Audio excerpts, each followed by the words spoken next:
camera quality is the most sought after part when purchasing a smartphone. So, in this reason, Vivo is fueling its game with its newest smartphone, the vivo V27 5G. In this video, we will be reviewing the vivo V27 5G, which is marketed of having a flagship-like smartphone experience with a pocket studio at your hand.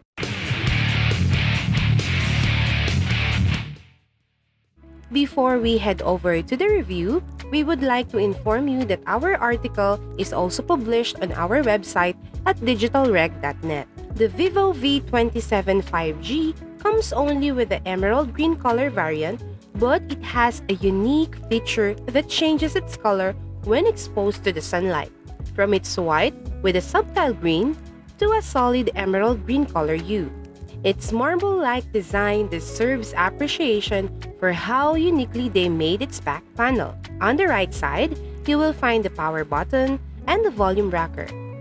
Underneath the smartphone are the speaker grill, USB Type-C port, microphone hole, and a SIM card slot that accommodates 2 nano SIM cards.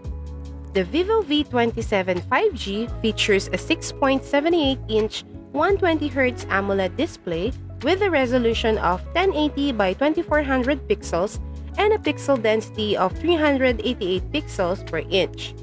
Compared to its predecessor, the vivo V25 5G that comes with a 6.44-inch display, the vivo V27 5G is larger, which might be a problem for some. The vivo V27 5G's AMOLED display provides great image quality and viewing angles. Additionally, it supports HDR10+, which enhances your viewing experience. Unfortunately, for its price, the vivo V27 5G still and only uses a down-firing speaker.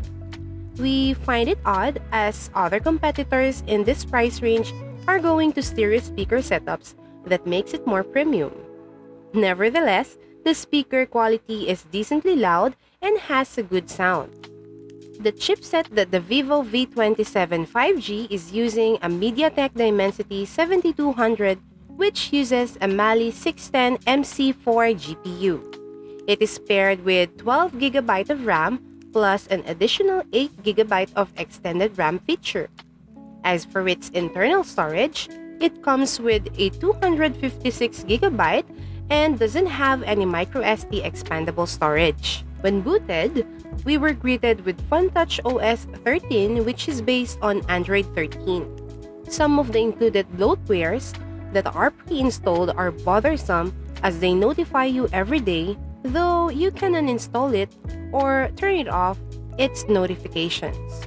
Its performance is decent for a mid-range smartphone and playing games runs smoothly, but when playing heavy games like Genshin Impact, expect occasional stuttering at medium setting, although you can lower its graphics to lessen the stuttering. The thermal performance of the vivo V27 5G is just alright.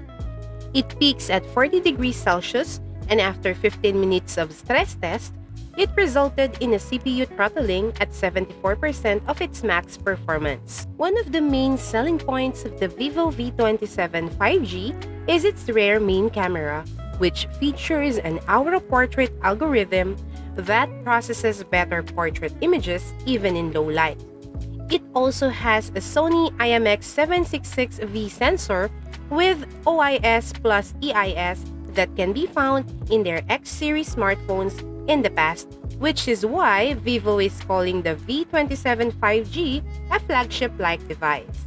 The rear main camera is at 50 megapixels with 8 megapixels ultra-wide and 2 megapixels macro cameras. On the flip side, the selfie camera is a 50 megapixel camera. The main difference with the vivo V27 5G compared to other smartphones in the market is its Aura Light feature. This is a small ring light camera that enhances the capability to capture portraits. However, there is no option for light intensity, having only the on and off switch. This means that in some scenarios, your photos may be overexposed.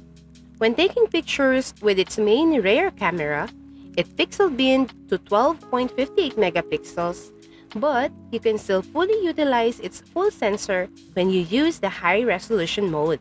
The images that we got when taking pictures in a well-lit area are appealing as they are vibrant and sharp. However, some shots we got were a bit oversaturated and the background blur sometimes get the subject.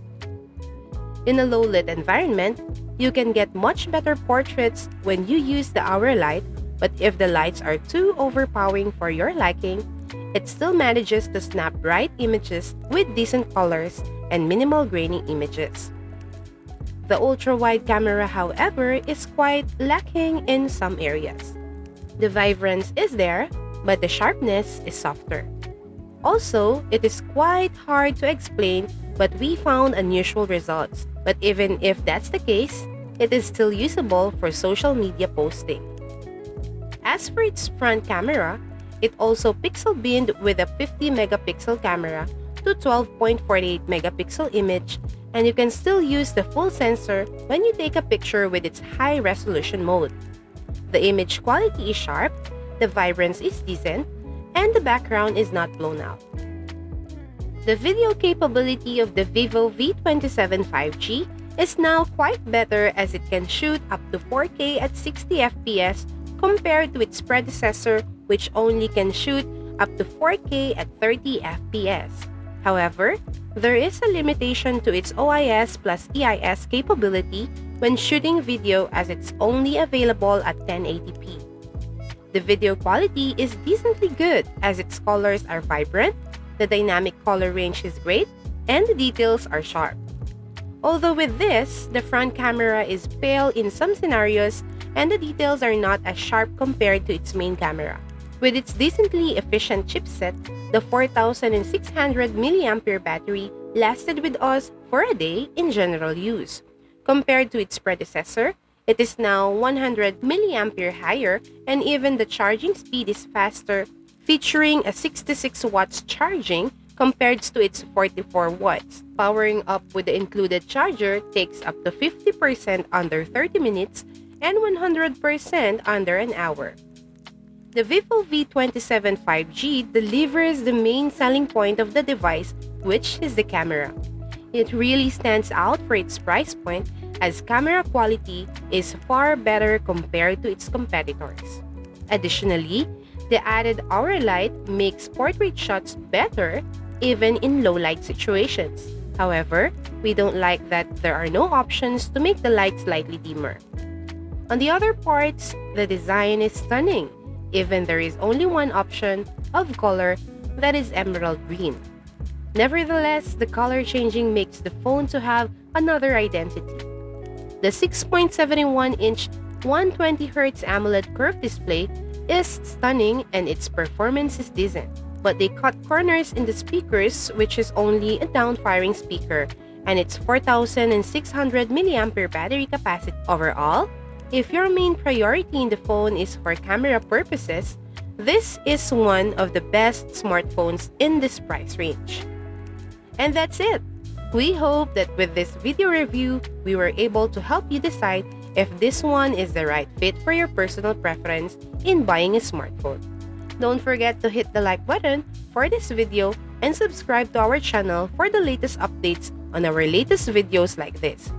Thank you for watching and see you on our next video.